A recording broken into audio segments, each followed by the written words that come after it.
भाग्य का लिखा कौन बदल पाया है। एक समय की बात है, एक बहुत ही ज्ञानी पंडित था।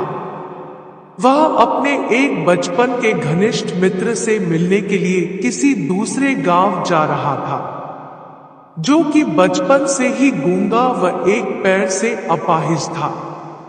उसका गांव काफी दूर था और रास्ते में कई और छोटे छोटे गांव भी पड़ते थे। पंडित अपनी धुन में चला जा रहा था कि रास्ते में उसे एक आदमी मिल गया, जो दिखने में बड़ा ही हष्टपुष्ट था। वह भी पंडित के साथ ही चलने लगा। पंडित ने सोचा कि चलो अच्छा ही है, साथ साथ चलने से रास्ता जल्दी कट जाएगा। पंडित ने उस आदमी से उसका नाम पूछा तो उस आदमी ने अपना नाम महाकाल बताया। पंडित को ये नाम बड़ा अजीब लगा, लेकिन उसने नाम के विषय में और कुछ पूछना उचित नहीं समझा। दोनों धीरे धीरे चलते रहे, तभी रास्ते में एक गांव आया। महाकाल ने पंडित से कहा, तुम आगे चलो, मुझे इस गांव में एक संदेशा देना है। मैं तुमसे आगे मिलता हूं। ठीक है कहकर पंडित अपनी धुन में चलता रहा। तभी एक भैंसे ने एक आदमी को मार दिया और जैसे ही भैंसे ने आदमी को मारा, लगभग तुरंत ही महाकाल वापस पंडित के पास पहुंच गया। चलते चलते दोनों एक दूसरे गांव के बाहर पहुंचे, जहां एक छोटा सा मंदिर था। ठहरने की व्यवस्था ठीक लग रही थी, और क्योंकि पंडित के मित्र का गांव अभी काफी दूर था, साथ ही रात्रि होने वाली थी, इसलिए पंडित ने कहा, रात्रि होने वाली है, पूरा दिन चले हैं, थकावट भी बहुत हो चुकी है, इसलिए आज की रात हम इसी मंदिर में रुक जाते हैं। भूख भी लगी है, सो भोजन भी कर लेते हैं और थोड़ा विश्राम करके सुबह फिर से प्रस्थान करेंगे। महाकाल ने जवाब दिया, ठीक है, लेकिन मुझे इस गांव में किसी को कुछ सामान देना है, मैं देकर आता हूं, तब तक तुम भोजन कर लो, मैं बाद में खा लूंगा। और इतना कहकर वह चला गया, लेकिन उसके जाते ही कुछ देर बाद उस गांव से धुआं उठना शुरू हुआ और धीरे धीरे पूरे गांव में आग लग गई थी। पंडित को आश्चर्य हुआ। उसने मन ही मन सोचा कि जहां भी ये महाकाल जाता है, वहां किसी न किसी तरह की हानि क्यों हो जाती है, जरूर कुछ गड़बड़ है। लेकिन उसने महाकाल से रात्रि में इस बात का कोई जिक्र नहीं किया। सुबह दोनों ने फिर से अपने गंतव्य की ओर चलना शुरू किया।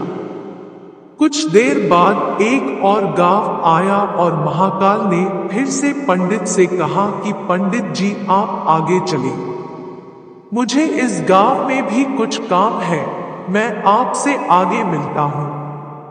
इतना कहकर महाकाल जाने लगा, लेकिन इस बार पंडित आगे नहीं बढ़ा, बल्कि खड़े होकर महाकाल को देखता रहा कि वह कहां जाता है और करता क्या है। तभी लोगों की आवाजें सुनाई देने लगी कि एक आदमी को सांप ने डस लिया और उस व्यक्ति की मृत्यु हो गई। ठीक उसी समय महाकाल फिर से पंडित के पास पहुंच गया, लेकिन इस बार पंडित को सहन न हुआ। उसने महाकाल से पूछ ही लिया कि तुम जिस गांव में भी जाते हो, वहां कोई न कोई नुकसान हो जाता है, क्या तुम मुझे बता सकते हो कि आखिर ऐसा क्यों होता है। महाकाल ने जवाब दिया, पंडित जी आप मुझे बड़े ज्ञानी मालूम पड़े थे, इसीलिए मैं आपके साथ चलने लगा था, क्योंकि ज्ञानियों का संग हमेशा अच्छा होता है। लेकिन क्या सचमुच आप अभी तक नहीं समझे कि मैं कौन हूं। पंडित ने कहा, मैं समझ तो चुका हूं, लेकिन कुछ शंका है, यदि आप ही अपना उपयुक्त परिचय दे दें तो मेरे लिए आसानी होगी। महाकाल ने जवाब दिया कि मैं यमदूत हूं और यमराज की आज्ञा से उन लोगों के प्राण हरण करता हूं जिनकी आयु पूर्ण हो चुकी है। हालांकि पंडित को पहले से ही इसी बात की शंका थी, फिर भी महाकाल के मुंह से ये बात सुनकर पंडित थोड़ा घबरा गया, लेकिन फिर हिम्मत करके पूछा कि अगर ऐसी बात है और तुम सचमुच ही यमदूत हो तो बताओ अगली मृत्यु किसकी है। यमदूत ने जवाब दिया कि अगली मृत्यु तुम्हारे उसी मित्र की है जिससे तुम मिलने जा रहे हो, और उसकी मृत्यु का कारण भी तुम ही बनोगे। ये बात सुनकर पंडित ठिठक गया और बड़े पशोपेश में पड़ गया कि यदि वास्तव में वह महाकाल एक यमदूत हुआ तो उसकी बात सही होगी और उसके कारण मेरे बचपन के सबसे घनिष्ठ मित्र की मृत्यु हो जाएगी। इसलिए बेहतर यही है कि मैं अपने मित्र से मिलने ही न जाऊं, कम से कम मैं तो उसकी मृत्यु का कारण नहीं बनूंगा। तभी महाकाल ने कहा कि तुम जो सोच रहे हो वो मुझे भी पता है, लेकिन तुम्हारे अपने मित्र से मिलने न जाने के विचार से नियति नहीं बदल जाएगी। तुम्हारे मित्र की मृत्यु निश्चित है और वह अगले कुछ ही क्षणों में घटित होने वाली है। महाकाल के मुख से ये बात सुनते ही पंडित को झटका लगा, क्योंकि महाकाल ने उसके मन की बात जान ली थी, जो कि किसी सामान्य व्यक्ति के लिए तो संभव ही नहीं थी। फलस्वरूप पंडित को विश्वास हो गया कि महाकाल सचमुच यमदूत ही है, इसलिए वह अपने मित्र की मृत्यु का कारण न बने। इस हेतु वह तुरंत पीछे मुड़ा और फिर से अपने गांव की तरफ लौटने लगा।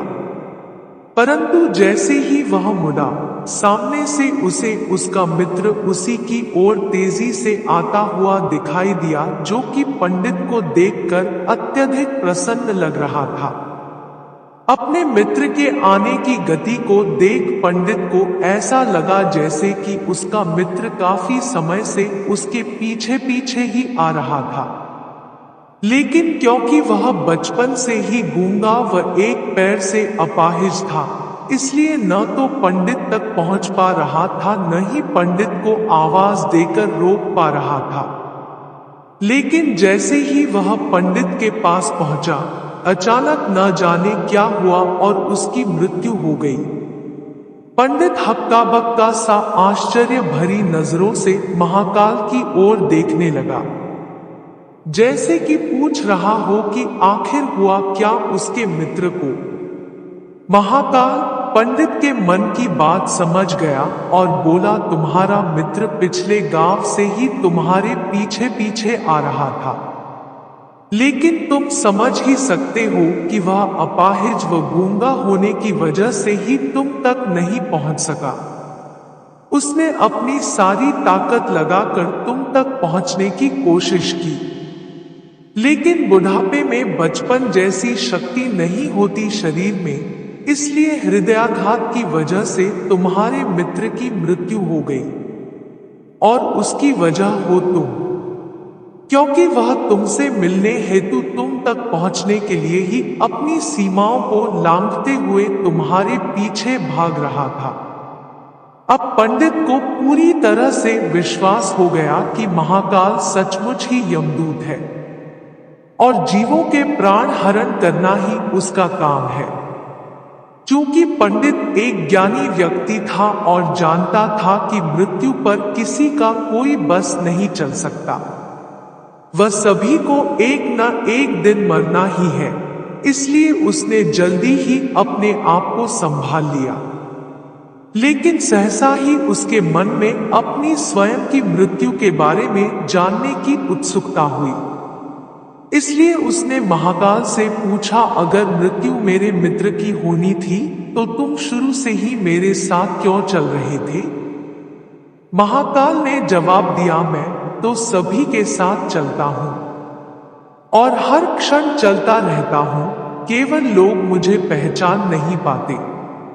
क्योंकि लोगों के पास अपनी समस्याओं के अलावा किसी और व्यक्ति, वस्तु या घटना के संदर्भ में सोचने या उसे देखने समझने का समय ही नहीं है।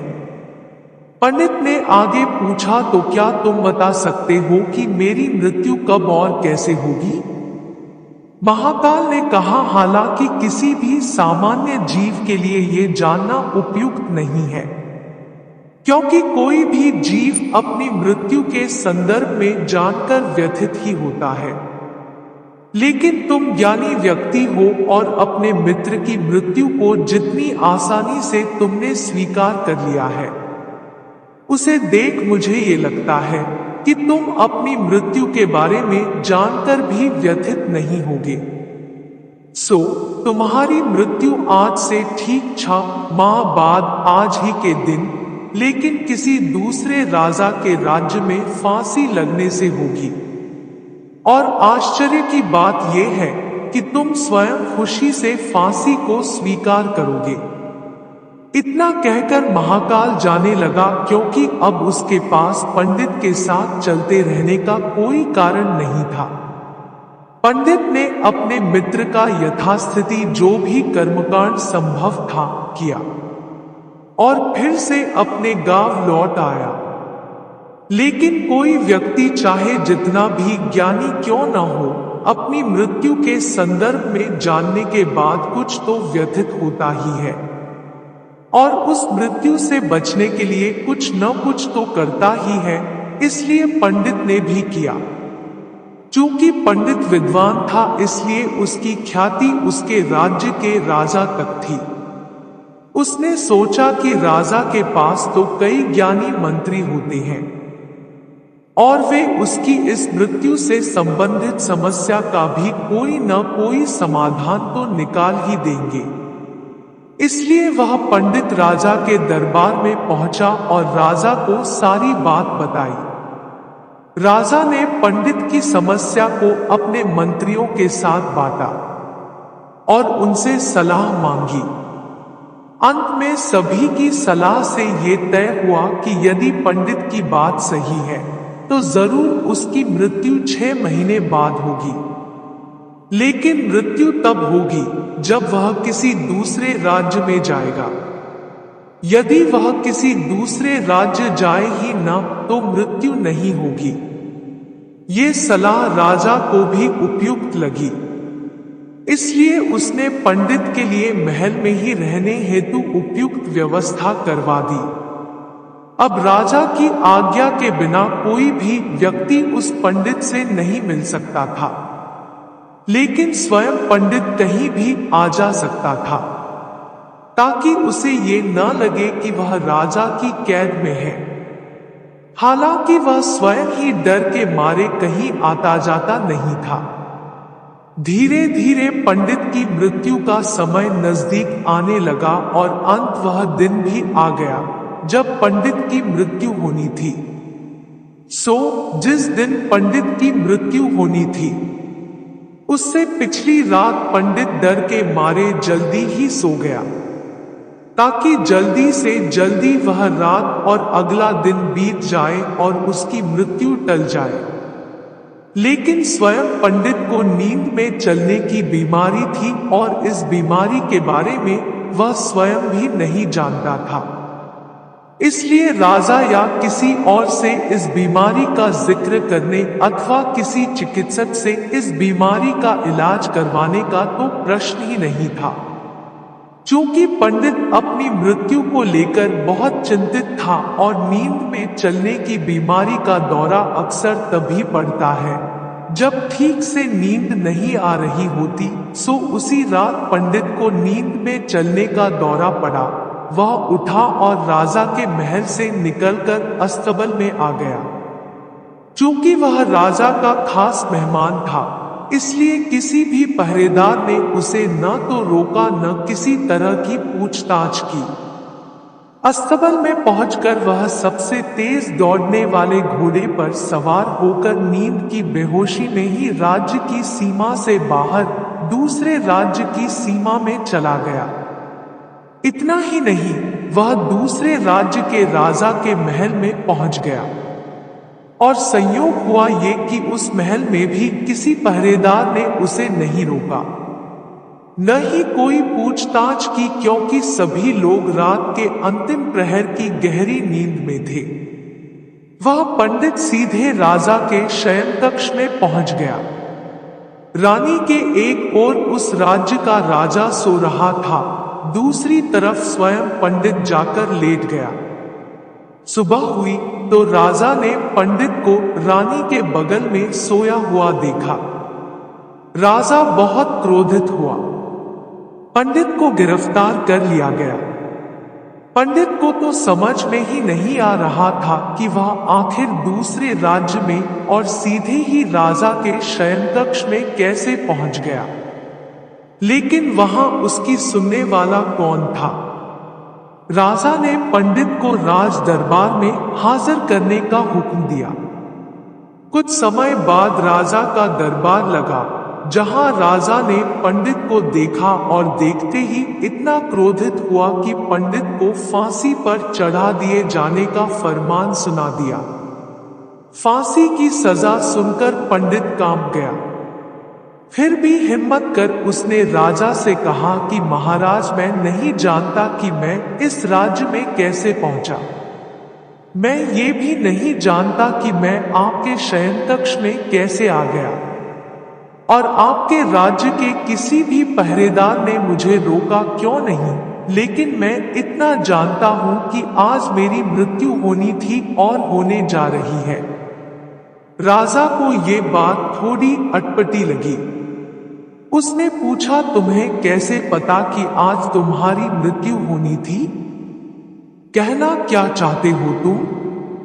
राजा के सवाल के जवाब में पंडित ने पिछले 6 महीनों की पूरी कहानी बता दी और कहा कि महाराज, मेरा क्या, किसी भी सामान्य व्यक्ति का इतना साहस कैसे हो सकता है कि वह राजा की उपस्थिति में राजा के ही कक्ष में रानी के बगल में सो जाए।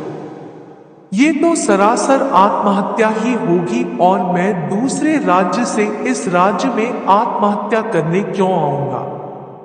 राजा को पंडित की बात थोड़ी उपयुक्त लगी, लेकिन राजा ने सोचा कि शायद वह पंडित मृत्यु से बचने के लिए ही महाकाल और अपनी मृत्यु की भविष्यवाणी का बहाना बना रहा है। इसलिए उसने पंडित से कहा कि यदि तुम्हारी बात सत्य है और आज तुम्हारी मृत्यु का दिन है, जैसा कि महाकाल ने तुमसे कहा है, तो तुम्हारी मृत्यु का कारण मैं नहीं बनूंगा। लेकिन यदि तुम झूठ कह रहे हो तो निश्चित ही आज तुम्हारी मृत्यु का दिन है। चूंकि पड़ोसी राज्य का राजा उसका मित्र था, इसलिए उसने तुरंत कुछ सिपाहियों के साथ दूसरे राज्य के राजा के पास पत्र भेजा और पंडित की बात की सत्यता का प्रमाण मांगा। शाम तक भेजे गए सैनिक फिर से लौटे और उन्होंने आकर बताया कि महाराज, पंडित जो कह रहा है वह सच है। दूसरे राज्य के राजा ने पंडित को अपने महल में ही रहने की संपूर्ण व्यवस्था दे रखी थी और पिछले 6 महीने से ये पंडित राजा का मेहमान था। कल रात राजा स्वयं इससे अंतिम बार इसके शयन कक्ष में मिले थे और उसके बाद ये इस राज्य में कैसे पहुंच गया, इसकी जानकारी किसी को नहीं है। इसलिए उस राज्य के राजा के अनुसार पंडित को फांसी की सजा दिया जाना उचित नहीं है। लेकिन अब राजा के लिए एक नई समस्या आ गई। चूंकि उसने बिना पूरी बात जाने ही पंडित को फांसी की सजा सुना दी थी, इसलिए अब यदि पंडित को फांसी न दी जाए तो राजा के कथन का अपमान हो, और यदि राजा द्वारा दी गई सजा का मान रखा जाए तो पंडित की बेवजह मृत्यु हो जाए। राजा ने अपनी इस समस्या का जिक्र अपने अन्य मंत्रियों से किया और सभी मंत्रियों ने आपस में चर्चा कर ये सुझाव दिया कि महाराज, आप पंडित को कच्चे सूत के एक धागे से फांसी लगवा दें। इससे आपके वचन का मान भी रहेगा और सूत के धागे से लगी फांसी से पंडित की मृत्यु भी नहीं होगी, जिससे उसके प्राण भी बच जाएंगे।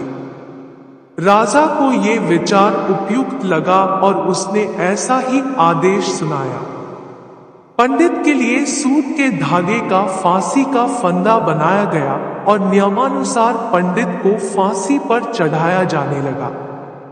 सभी खुश थे कि न तो पंडित मरेगा न राजा का वचन झूठा पड़ेगा। पंडित को भी विश्वास था कि सूत के धागे से तो उसकी मृत्यु नहीं ही होगी, इसलिए वह भी खुशी खुशी फांसी चढ़ने को तैयार था, जैसा कि महाकाल ने उसे कहा था। लेकिन जैसे ही पंडित को फांसी दी गई, सूत का धागा तो टूट गया, लेकिन टूटने से पहले उसने अपना काम कर दिया था। पंडित के गले की नस कट चुकी थी।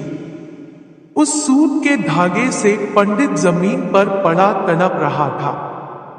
हर धड़कन के साथ उसके गले से खून की फुहार निकल रही थी और देखते ही देखते कुछ ही क्षणों में पंडित का शरीर पूरी तरह से शांत हो गया। सभी लोग आश्चर्यचकित हक्के बक्के से पंडित को मरते हुए देखते रहे। किसी को भी विश्वास ही नहीं हो रहा था कि एक कमजोर से सूत के धागे से किसी की मृत्यु हो सकती है।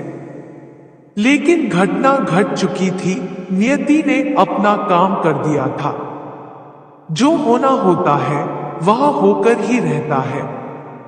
हम चाहे जितनी सावधानियां बरते या चाहे जितने उपाय कर ले, लेकिन हर घटना और उस घटना का सारा ताना बाना पहले से निश्चित है, जिसे हम रत्ती भर भी इधर उधर नहीं कर सकते। इसीलिए ईश्वर ने हमें भविष्य जानने की क्षमता नहीं दी है, ताकि हम अपने जीवन को ज्यादा बेहतर तरीके से जी सके। और यही बात उस पंडित पर भी लागू होती है। यदि पंडित ने महाकाल से अपनी मृत्यु के बारे में न पूछा होता, तो अगले 6 महीने तक वह राजा के महल में कैद होकर हर रोज डर डर कर जीने की बजाय ज्यादा बेहतर जिंदगी जीता। प्रकृति ने जो भी कुछ बनाया है और उसे जैसा बनाया है, वह सब कुछ किसी न किसी कारण से वैसा है, और उसके वैसा होने पर सवाल उठाना गलत है, क्योंकि हर व्यक्ति, वस्तु या स्थिति का संबंध किसी न किसी घटना से है जिसे घटित होना है। उदाहरण के लिए पंडित की मृत्यु का संबंध उसके मित्र से था, क्योंकि यदि वह उसके मित्र से मिलने न जा रहा होता तो उसे रास्ते में महाकाल न मिलता और पंडित उससे अपनी मृत्यु से संबंधित सवाल न पूछता। जबकि यदि पंडित अपने मित्र से मिलने न जाता और पंडित का मित्र बचपन से ही गूंगा व अपाहिज न होता, तो उसकी मृत्यु न होती, क्योंकि उस स्थिति में वह अपने मित्र को पीछे से आवाज देकर रोक सकता था। यानी बचपन से प्रकृति ने उसे जो अपंगता दी थी, उसका संबंध उसकी मृत्यु से था। इसी तरह से पंडित को नींद में चलने की बीमारी है। इस बात का पता यदि स्वयं पंडित को पहले से होता तो वह इस बात का जिक्र राजा से जरूर करता।